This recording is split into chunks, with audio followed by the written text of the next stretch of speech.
You are welcome to Humans TV Africa. You are watching us live here at Humans TV Africa. My name is Kato Mukasa, your host. And of course, in the studio, we have Dennis Bongole to do the production.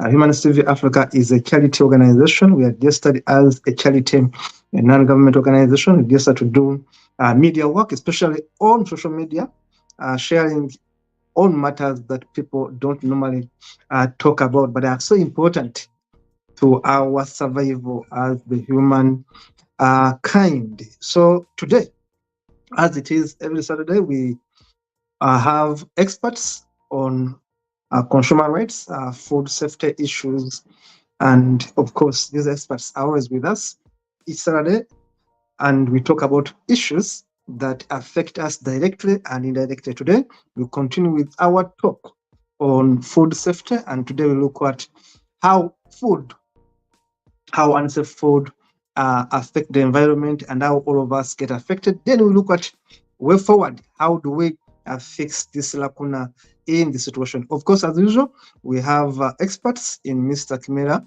Henry and of course Mr. Bernard Bwambale. You are most welcome, Mr. Kimera Henry. Thank you very much, Paul. Thank you, Dennis, in the studio, and also Bernard. It is an honor having you today. Thank you so much, Mr. Kimera. Mr. Bernard, your introduction remarks. Thank you so much, colleagues, for making the time again to come and we discuss issues around food safety. And today we shall, of course, be looking at now how food safety issues can be a challenge to the environment. So kindly have your seats, listen in, and we learn together. We shall be grateful for your comments and any questions that we need to respond to. Thank you. Thank you so much, the experts. I want to thank you so much on behalf of our colleagues globally who watch you, who follow you, and of course, our team in Zimbabwe, Zambia, Nigeria, Ghana, Sierra Leone, Uganda, our teams on HTV Africa that share this link with your colleagues. We want to thank you so much. Now, Mr. Kimera, may you please give us a recap on where we ended, and of course, you give us a foundation for today's talk. Yeah, thank you very much, Paul, to all your colleagues in the respective studios and all the followers globally. Colleagues, like we roll every month, we deal with an aspect, and every month we have been observing different and commemorating different approaches. You'll appreciate that the month of June, we have been focusing on food safety, and it is an overflow into July. Last Saturday, we got caught up in a number of community initiatives that we are doing, and we were unable to roll. But you'll appreciate that the month of June, we ran a series looking at children with startedness, looking at issues of food safety in the non-communicable diseases, looking at food safety with regards to trade aspects, with regards to a number of initiatives from a food systems approach. And today we would like to look at food safety with regards to the impact on the environment. And the environment can be looked at in many aspects. But we'll be looking at the environment as in the planet, as a resource and a foundation for food production. Then we can look at it at the environment beyond production, to look at all the different states and stages and activities that are in the food system. Then we can look at it from its approach, from a circularity approach, where we need to be sustainable, bringing in aspects of responsible consumption and production.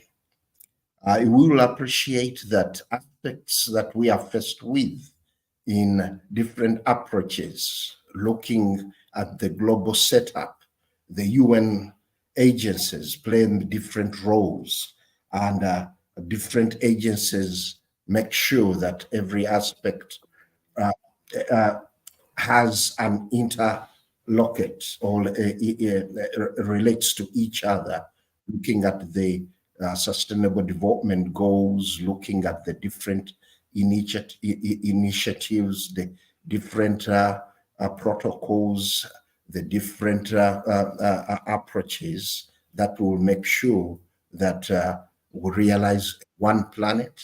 Different other agencies look at it, One Health. But if we look at it from a one planet perspective, where the UNEP, FAO, or the Food and Agriculture Organization globally bring in the other agencies to make sure that food production does not only doesn't affect the environment, doesn't affect other systems. So bringing in all other systems to make sure that one activity has an impact on the other positively and not negatively. You'll find that globally, aspects that are related to food contribute a very big percentage to the global economy. And you'll find that many processes are carried out in the name of producing food to feed the growing population, the growing demand in different aspects. If we go into our respective countries and we go continent by continent, the natural resources are being opened up, forests being cut down, other areas being brought down and opened up to produce food. Looking at the footprint of the kinds of monoculture in the name of feeding the global consumers whose population is growing on an annual basis. So you'll find that many aspects that we are looking at require approaches of sustainability, approaches of circularity to make sure that there is responsible production and consumption so that we do not impact on the environment. So bringing all those aspects together, this brings in that if the food that has led to cutting down of forests, to opening up of wetlands, to using synthetic inputs like chemicals, looking at fertilizers, looking that are synthetic to increase production, to feed the growing global population. It is very important that what comes out of all those processes is not unsafe. And that's why today we would like to look at the impact of food safety on the environment. Issues to do with unsafe food, if it goes through the respective protocols using standards to certify the food getting onto the market, once it is condemned as unsafe food, just imagine all the resources from human time then going into research, resources that have gone into research, the energy used to open up land, the natural minerals, the diversity, biodiversity, the farmer worker time, the water, the soil nutrients. Once it is condemned, all those are lost at the stage of production. When you come to post-harvest, the processes that are in the human time to harvest, the human time to bundle, the human time to process, to transport, to dry, all that energy is lost once the food is pronounced to be not to be fit for human and or as food and feed. to be onto the market. So all these processes are lost.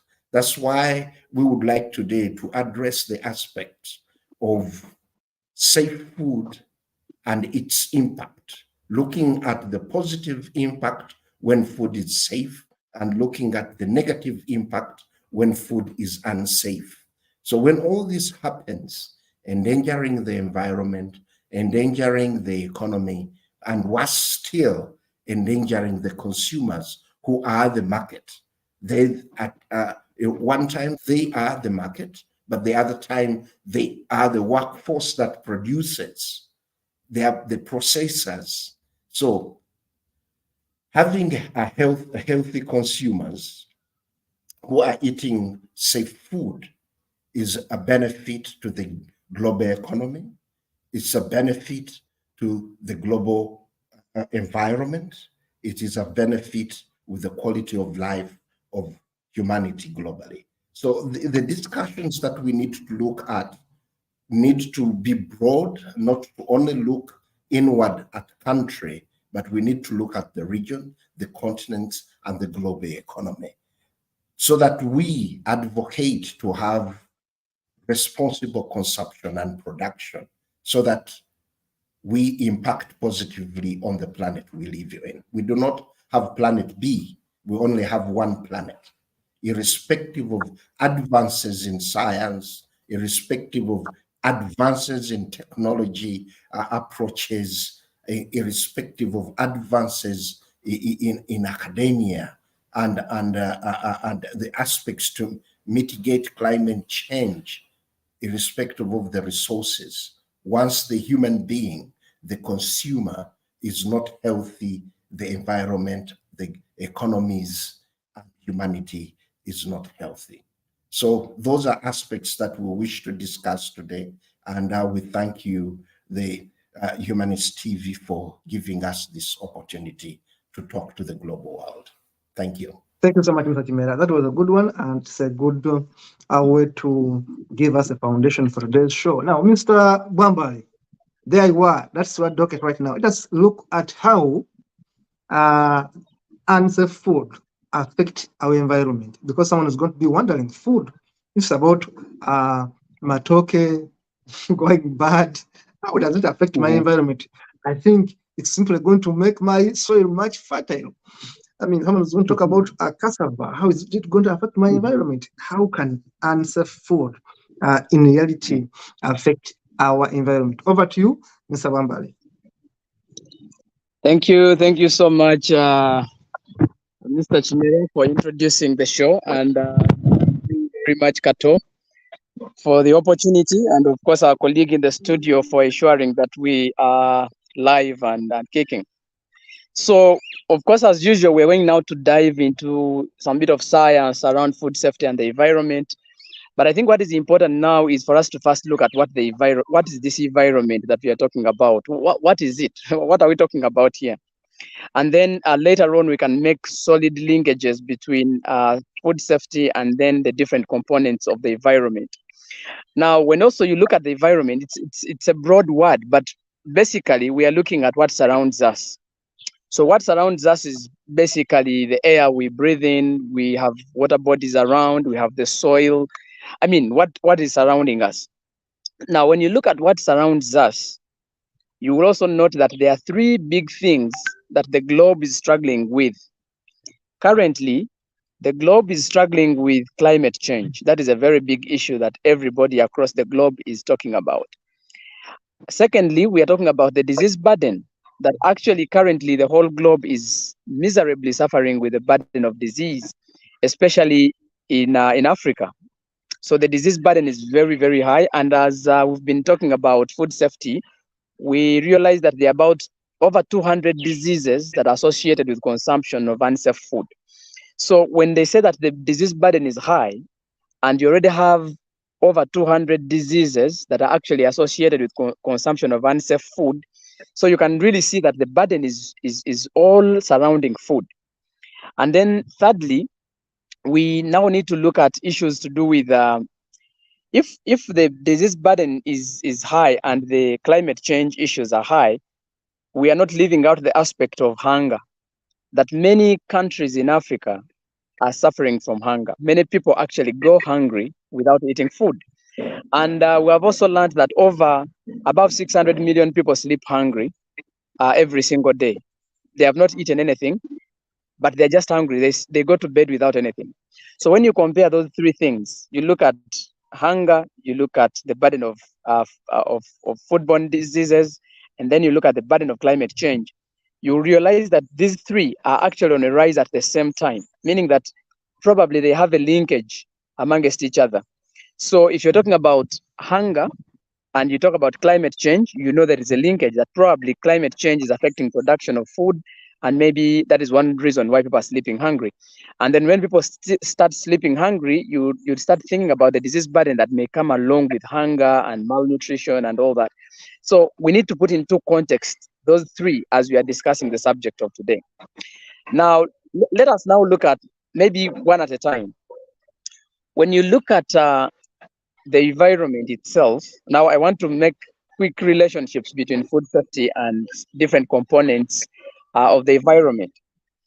If you look at the current status of how people in Africa, and maybe especially in our country, Uganda, where we stay, you will realize that most of the washing bays for vehicles are actually at the water points where actually citizens are picking water for domestic use.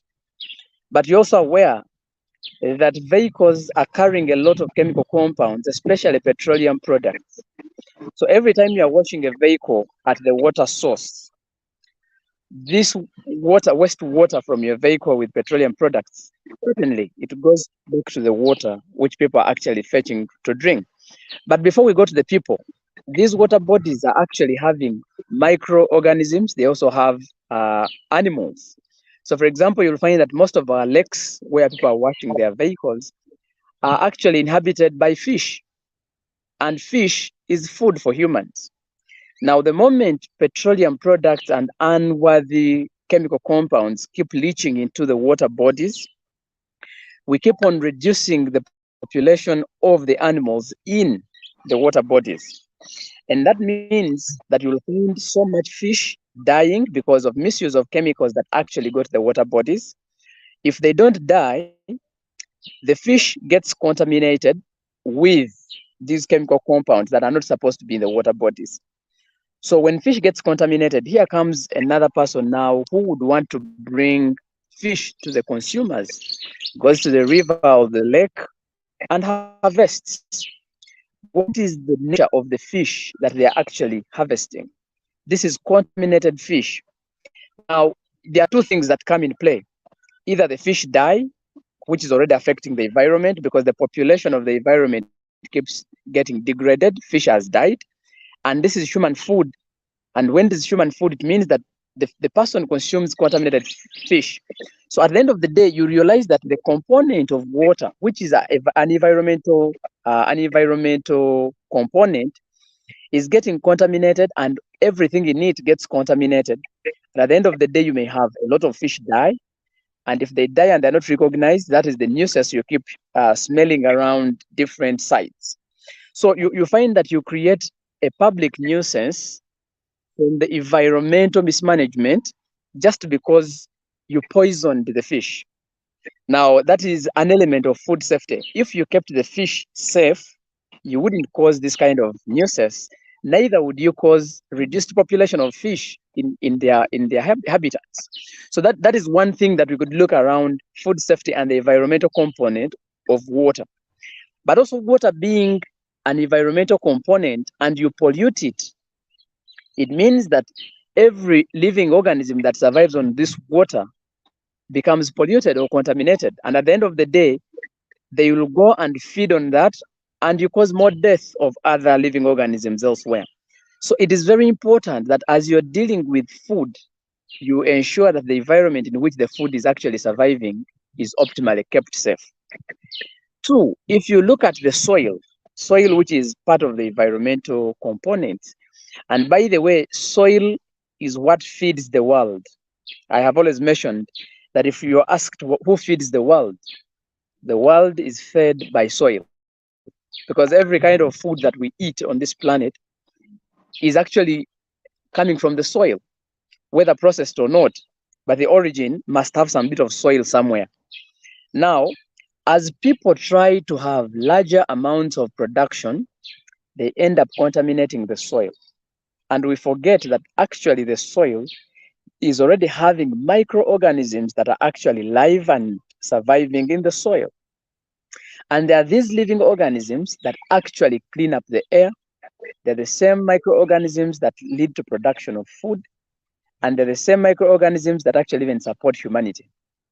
So every time you want to produce bulky volumes of food and you use chemical compounds wrongly, the misuse of chemicals, now you find that someone is going to the first tillage, someone is not going to till the land, but they're just going to pour a chemical.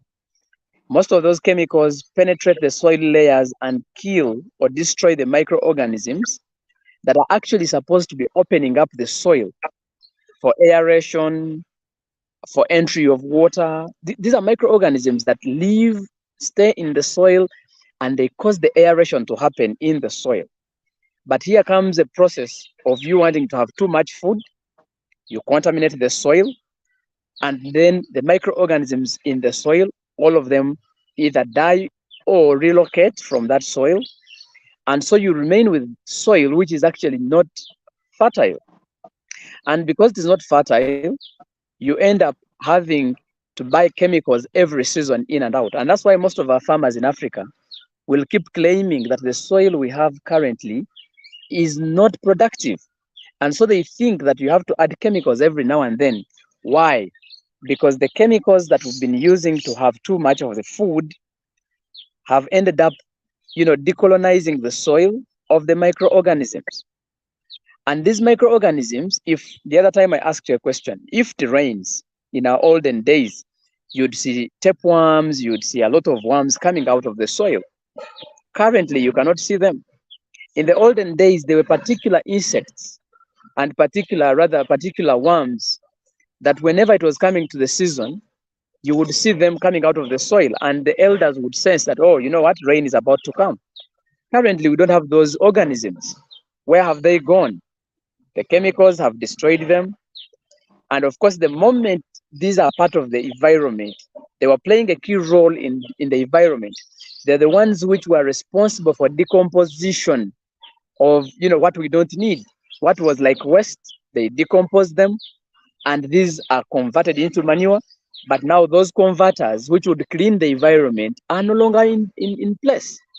So you would find that the mismanagement of chemicals, agrochemicals in the production of food, they end up causing hazards to the microorganisms, but also to the other organisms that survive in the soil.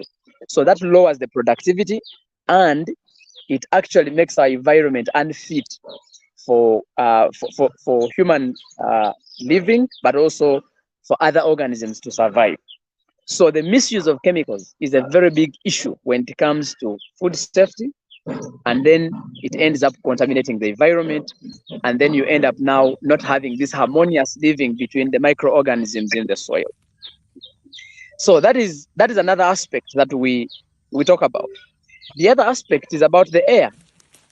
Every time people are spraying to produce food, you'll realize that most of the organisms in the air, including the birds, just imagine the birds, the insects, etc., they relocate. And many times, actually, they die and they become a public nuisance, or they die and the soil cannot use them for any any nutrients, or they become contaminated. Now, just imagine the birds, the insects, and other microorganisms in the air get contaminated because someone wants to produce too much food using wrong chemicals, or misuse or misapplication of those chemicals. And at the end of the day, animals, insects, birds get contaminated. Unfortunately, human beings go and hunt for those same animals which are already contaminated with chemicals, and on consuming them, they get challenges of food poisoning and chemical contamination of the bodies. So you find that the whole food system gets ruined because of the misuse of chemical compounds that are used in food system in production, etc. Now, if the animals or the birds and all this die, it will mean that you are compromising the environment because they are playing a key role in environmental conservation. I want you to remember and reflect on the birds that you find in Kampala, on the West Beans and whatever, these big birds. Just imagine if someone was spraying the air in the name of, wanting to produce more food, and then all those birds get contaminated, they get poisoned and die. It will mean that Kampala, it cannot host people because it will be smelly all through, because those are the birds that actually clean the environment. So the moment you eliminate them in the process of production of food, production of unsafe food, then it means you're causing more harm to society than you're actually causing good. So you find that all those big birds which clean the air die, and we end up with smelly cities, with disgusting places, and so that is all part of environmental conservation. If you look at most of those birds and you look at the insects, like maybe the bees, the moment they start relocating because you've sprayed them during the course of production of food, it will mean that, well, one, we lose the pollinators. And that's why many farmers are claiming that, well, these days we cannot produce heavily. How would you produce a lot of food when you have actually chased away the pollinators? So we no longer see a swarm of bees from one place to another because they have been destroyed, or many of them have been relocated just because people are misusing agrochemicals in spraying gardens. And you're producing unsafe food, but also you're chasing away the pollinators that would be relevant for production of the food. So you see that the environment is very key and has a lot of relationship with many things that actually contaminate our food. So whenever you have food contamination, or whenever you have food poisoning somewhere, there is another aftermath that comes to the environment, because you might have killed so many organisms that were very responsible for air conditioning, for cleaning the air, for pollinating our plants, for production of food, etc. So you see that everything that is attributed to contaminating food does not only contaminate food, but rather it contaminates both the food and the environment in which the food has been produced. So you'll find that now, many times, even the food that probably was contaminated may not rot faster. And that means if you want manure from our local substances, materials, you cannot be able to make manure from contaminated substances, because there is always delay in catalytic processes of breaking down some of these. So even if you go and get waste products and dump them in your soil, that you're creating manure, you'll be surprised that actually you may contaminate soil more. Just imagine if you get chemicals that they put on tomatoes to preserve them for long, and then you put them in a garden. What are you causing to the microorganisms in the garden? So they have made the tomatoes unsafe. The tomatoes will take long to rot, but even when they rot, they go along with chemical compounds that actually keep destroying the microorganisms in the soil more and more and more again. So you find that really there is a lot of things that we need to take care of whenever we are talking about aspects of food safety versus the environment. Now, if you look at what I've just mentioned, looking at the water, you know very well, like in our country, most of the foods like yams are produced in wetlands. But when you look at the affluent that is coming from industrial waste into those wetlands, and people have gone to plant food there. So you can imagine that you're destroying the wetland by cultivating maybe food there, and then the affluent from the factories, which are actually even processing the food, are coming into that. And that is why we are having a lot of arsenic in the air. We have a lot of heavy metals in our food. Researches have been done, and they're showing that a lot of yams in Kampala here have a lot of heavy metals, zinc and all, which are harmful to health. But remember, they are coming from the environment, which is contaminated. So by the time you have heavy metals, it means that they are coming from a polluted soil, which has been contaminated by heavy metals from industrial refuge. So you find that in the name of wanting to prevent a food item from rotting faster, you're creating another byproduct, which is affecting the environmental conservation. And so at the end of the day, you find that our soil is no longer productive, our air is no longer productive, our water is no longer productive, and this is why most of the disease causing agents have become resistant, because one, ozone layer has gone off. We have seen a lot of carbon emissions in the name of processing food, in the name of treating food and all this. And then at the end of the day, you find that climate change comes in, and with climate change, most of the organisms that are supportive to human health actually become resistant. Even the pests and the disease causing organisms, they also become resistant, and that's why people get sick and we are not able to treat them. Why? Because the insects, the organisms, the microorganisms that are actually causing these diseases are now resistant to treatment, because many people have misused, have eaten a lot of these chemicals in food. And so their bodies are now used to those chemicals and they cannot be used to treat their bodies. And that's why now currently we keep talking about zoonosis.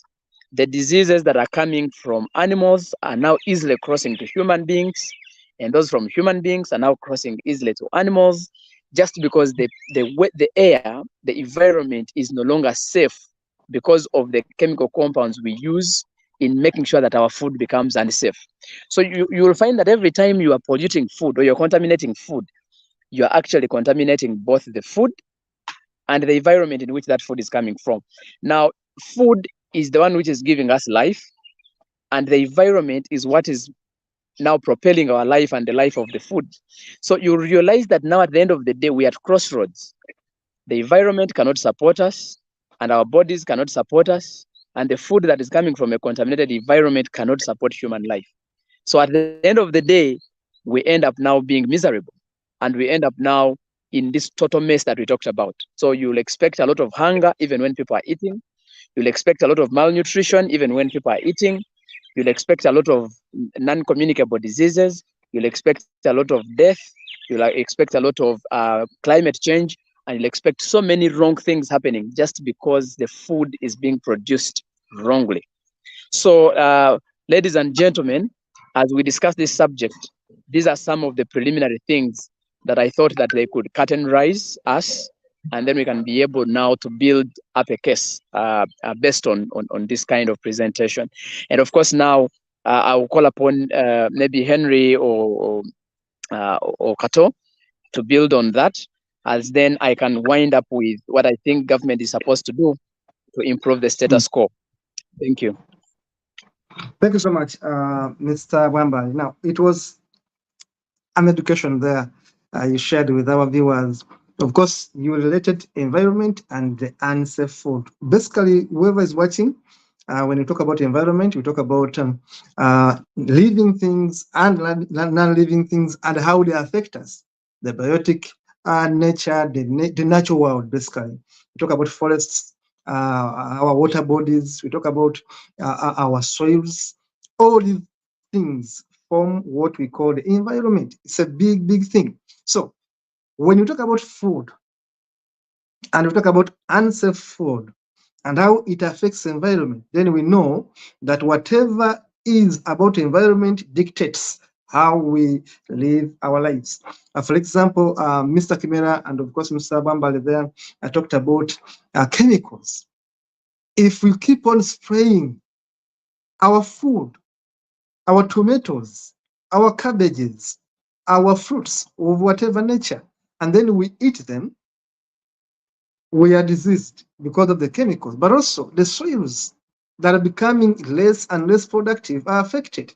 So now the unsafe food in that way is connected to the environment, and the environment is a big thing, as I've been saying. So let me call the expert again, Mr. Kimera, to validate this line of thinking more as we move towards what can we do to save the environment vis-a-vis looking at unsafe food. Mr. Kimera. Yeah, I would like to thank you, Kato and Bernard, for having taken the journey, roving the environment with regards to food, and also continuously pinpointing. The other aspect that needs to come in, apart from the agrochemicals, there are chemicals that public health chemicals too also need to be looked at. our unjudicious use of these or our abuse of public health chemicals is also now affecting the consumers, the environment. A number of cases have happened where people say that if I go to a butcher and I don't see flies, I don't buy the meat because they must have applied chemicals. But we shouldn't kind of jeopardize our health by the wrong misconception. So where we need to make sure we go to public places, we work in places where they bring in what sanitization products. You find on the tables that we eat from, they are cleaned with chemicals. But how best, which dosages are they using? Many people formulate different aspects and they come in selling them, not going through the process of being certified as good for the public use. All these continuously endanger us as consumers, and all these endanger our health. You go to certain places, as you're seated, then people start spraying mosquitoes.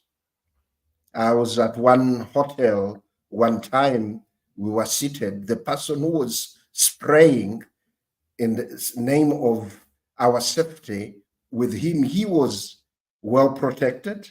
As the customers, we were not told that they are going to spray. We only hear a powered spray moving around in the hedges, the flowers, and even up to where we were seated. And we asked, how can you do this without alerting consumers? And unfortunately, a friend the next day fell sick. So some of these public health chemicals that are being used, they are wrongly applied, and you'll find that the persons that are applying and administering them end up doing abuse, and that endangering the consumers, endangering the air, endangering the food, the water sources. So all these aspects will require good governance with regards to the food system or the food environment. It will require the environment, the water sources, and all these aspects require to have protocols in place that are followed by respective competent authorities. The life of consumers needs to be respected. Some of the times that things that affect consumers are put ahead of the health of consumers. And you'll find what we are saying, we are not against businesses. We say we need better businesses to bring about quality life for consumers, quality economy, the quality environment. That's where sustainability comes in. Socially sustainable, economically sustainable, and environmentally sustainable. So that where we need to be, businesses need to be responsible. Even if you are not a specialist or specialized in the business you're doing, employ specialized people to make sure that they manage the processes, the protocols, the execution of that business. But you'll find that a number of people just go in for unqualified workforce, and they mix up things and they put them onto the market, endangering the health of the consumers, doing uncompetitive business. The genuine or the scrupulous businesses are affected by the unscrupulous, and also bringing about the health burden Bernard talked about. So all these aspects the all aspects that are under the different applications that end up endangering the consumer health, the environmental health, even the economic health, need concerted efforts so that we do not endanger ourselves in the broad spectrum. So these are issues that we need to continuously talk about. We don't need only to talk about them when we are getting affected. We need to prepare for the unexpected, to be anticipatory by discussing these issues today, by discussing the different elements. There are different emissions that are there in the environment, and they affect our health. They affect the health of the food, making it unsafe. So Talking about this is where we need to look at the aspects of good governance, having codified institutions, continuously checking out the processes that are being carried out. And then we need to do, I'll call it a 4-pointer action: awareness, awareness, awareness, awareness. Thank you very much. Thank you so much, Mr. Chimera. Talking about emissions. Yes. We talk about industries and factories, especially in Africa. Yes. I've seen areas gazetted, and I'm putting it in quotation marks, for factories, for industries.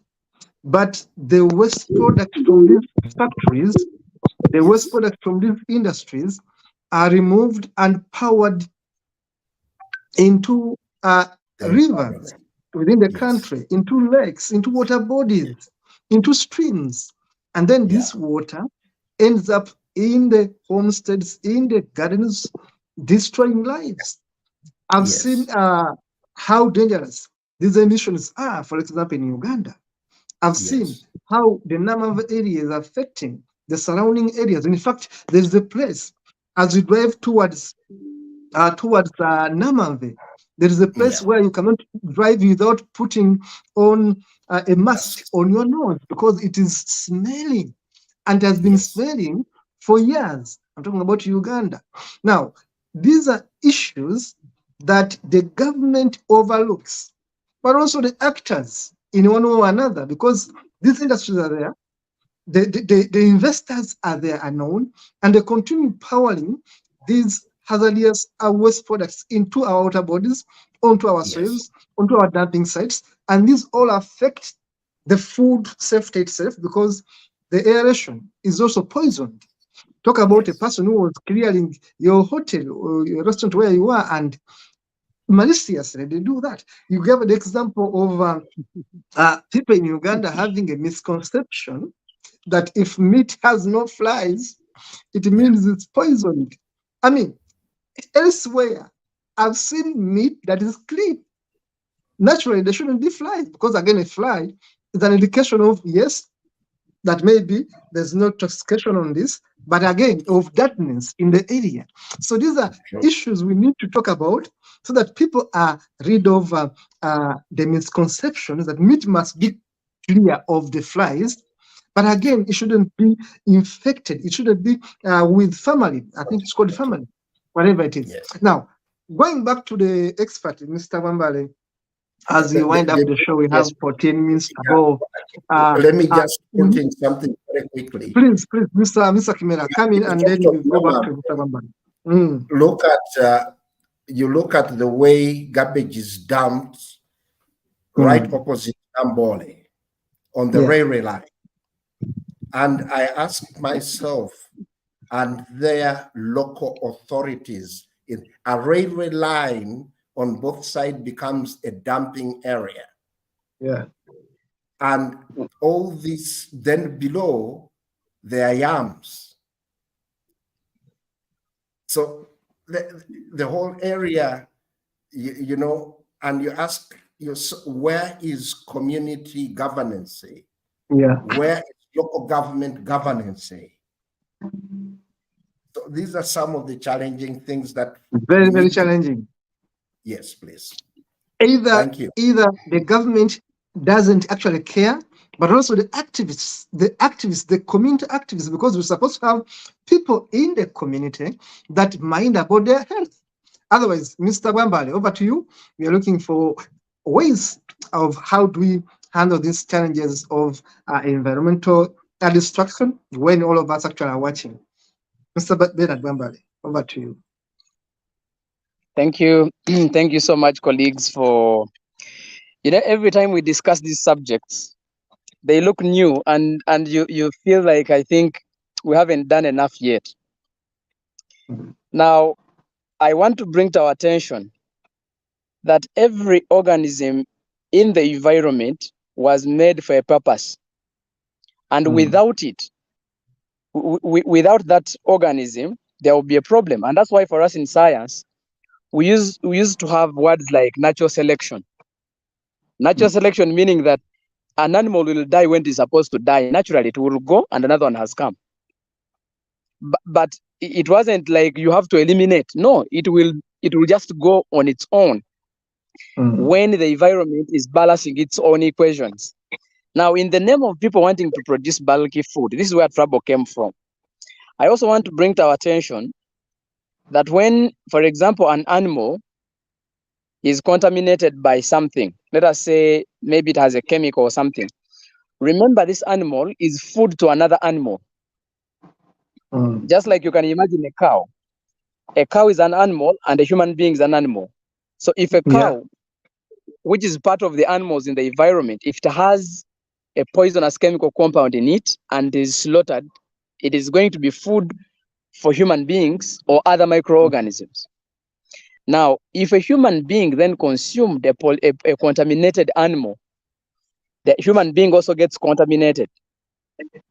If you are unlucky, maybe your cow dies because it has been contaminated by something, maybe a poison or something, and it dies.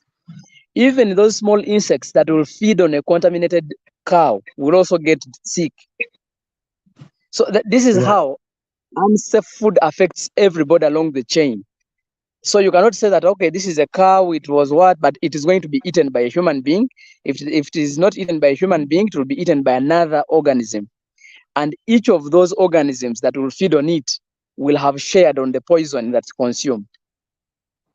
Now, all of these are elements of the environment, which can lead to elimination of most of these organisms out of the environment.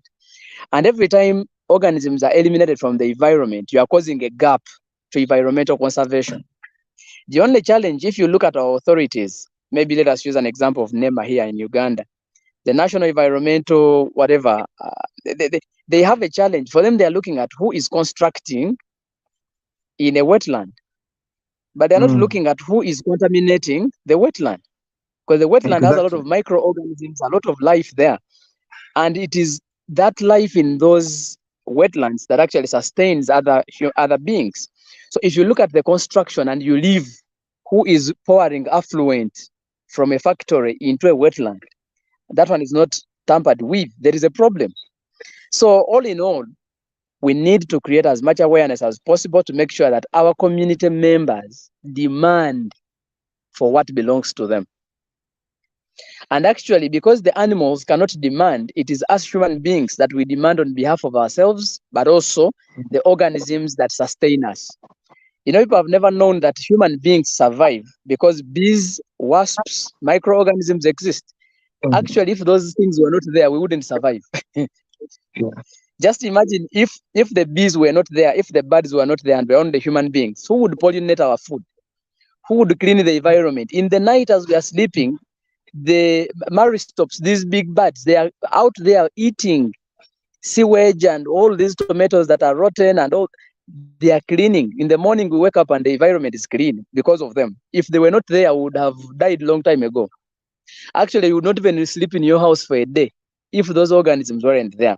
But in the name of polluting our food, we also pollute the food for those organisms, because those organisms still depend on what we depend on. So we need to do a lot of advocacy. Let every person in your village, in your community, be responsible for the environment, because it is what is feeding you.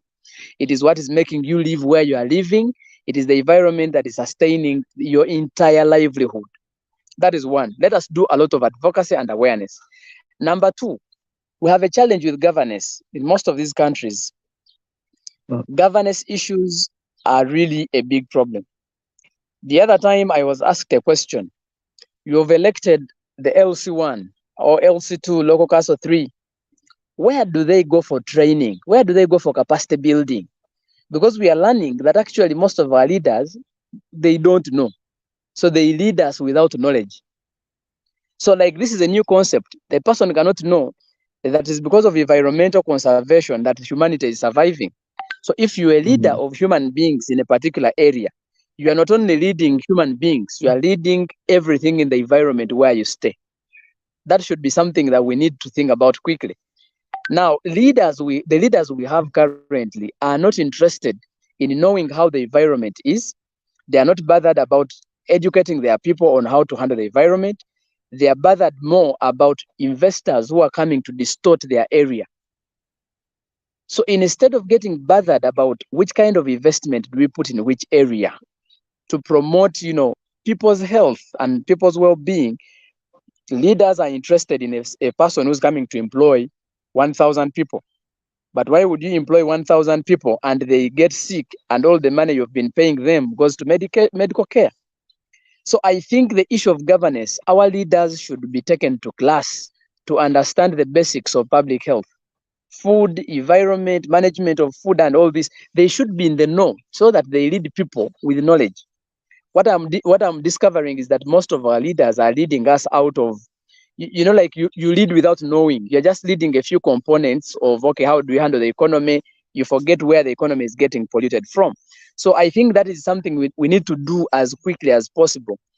Empower our leaders to know these things and make them accountable to ensure that they are managing the environment in which people are actually picking the food they are eating, but also managing the people that they lead.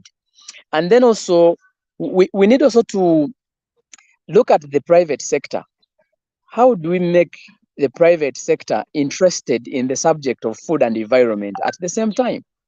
Because most of the environmental challenges we have are because of private sector, because they want to produce huge chunks of wood, then they plant eucalyptus.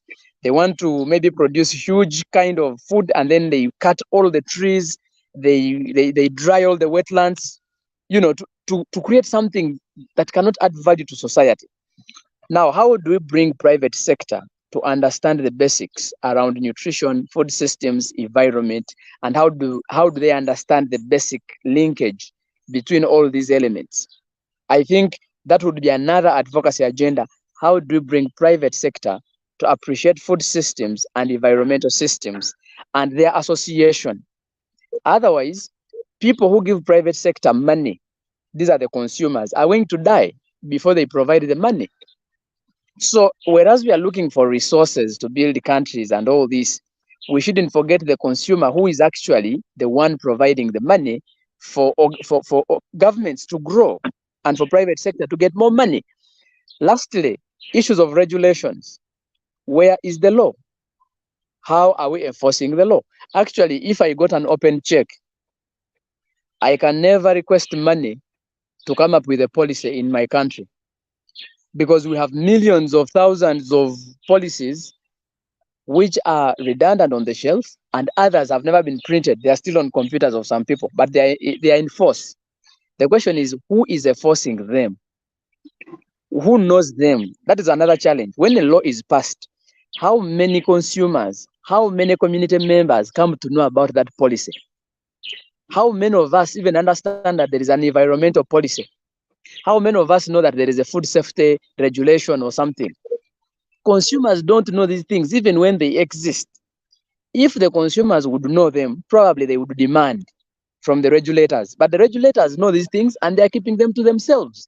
So, as the remaining population, we do not know. So I would say that, well, in the presence of regulations, standards, and laws and policies, let the users know, let the beneficiaries of these laws know them, so that probably they can hold the governments accountable. Actually, in Africa, the reason why our leaders are not held accountable is because the people they are leading do not know. the laws that protect them. Why should you stay in Namamve and you have to cross with a mask on your mouth or nose because there is a lot of stench, there is a lot of smoke, there is a lot of dust, there's a lot of every wrong thing, and you are staying there for 10 years? So I think there is misuse and misinterpretation of regulations. People don't know the regulations. People are not empowered about the law. People are not even aware of what happens when this law is not enforced. So I think to our dear listeners, we need to be the ones pushing these things. We don't need to wait for organizations. We need us as the beneficiaries of environment, all of us, to put a hand and fight for our rights and to improve our livelihoods. And I think with that, if it is a demand-driven drive, if we are the ones as consumers staging all this, I think we shall be in better position to live better with our environment, to have safer food in a safer environment, and live happily. Thank you. Thank you so much, Mr. Bambale there. It was a good one from you there. Mr. Kimera, as we talk about the way forward, of course, give us your parting shot for today's show. Then we shall be able to continue with this and more discussion in the next show. Mr. Kimera. Thank you very much, Kato. Thank you very much, Bernard and Dennis. Listeners, viewers, we have a role to play. Our role to play is to make sure that the issues that affect us, we speak out and up. And then we engage the duty bearers who have got the mandate through policy, legal, and regulatory framework. So let's continue our quest for knowledge, sensitization, and make ourselves aware for a healthy one planet. We have no other planet to live in. One planet, healthy planet, and let's look at improving our quality of life through speaking up. So it is a great honor, and thank you very much, Kato, the Humanities TV crew, and all the best. Thank you. Thank you so much, Mr. Kimera. And of course, thank you so much, Mr. Bernard Wambale, there for all the insights you have shared with us. Of course, Dennis Bongole for producing the show. And of course, we wish you a happy birthday to you today, Dennis Bongole there in the studios. I want to thank so much my team, our team in Nigeria, the Tarok Thinkers, the HTV Nigeria branch. You have been sharing this show live, and I've seen your comment right here. Thank you so much for sharing it. Of course, the team in Ghana, Nana and others, thank you so much for sharing this live on our official Facebook platforms. We are doing much better on Facebook pages when you share these videos on your Facebook pages, especially our official HTV pages, where we get more people playing these shows. But of course, we want to encourage you that please subscribe to Humans TV Africa. Our YouTube channel is right there on your screen. We would like to have you as a subscriber to be able to see this and more shows. We have over 500 shows already done on our network. It's a matter of you subscribing to be able to watch this and more. Of course, we have a partnership with Consent Uganda, and these experts from Uganda who always grace this television to teach us more about consumer rights. We shall be with them next Saturday. See you there, and of course, keep your hope alive. Thank you so much, Bernard, and thank you so much, Mr. Kimera, for making it today. See you in the next show. Thank you. Enjoy your summer. Thank you. And See you. Happy Bernard, you're saying birthday, something. Dennis. Thank you. Now I'm saying Dennis, thank you so much for the show. Thank you so much, Bernard, and of course, thank you so much, Mr. Kimera there. Of course, Dennis, happy birthday, and everyone who has been watching. Please keep watching, and of course, keep subscribing. See you in the next show.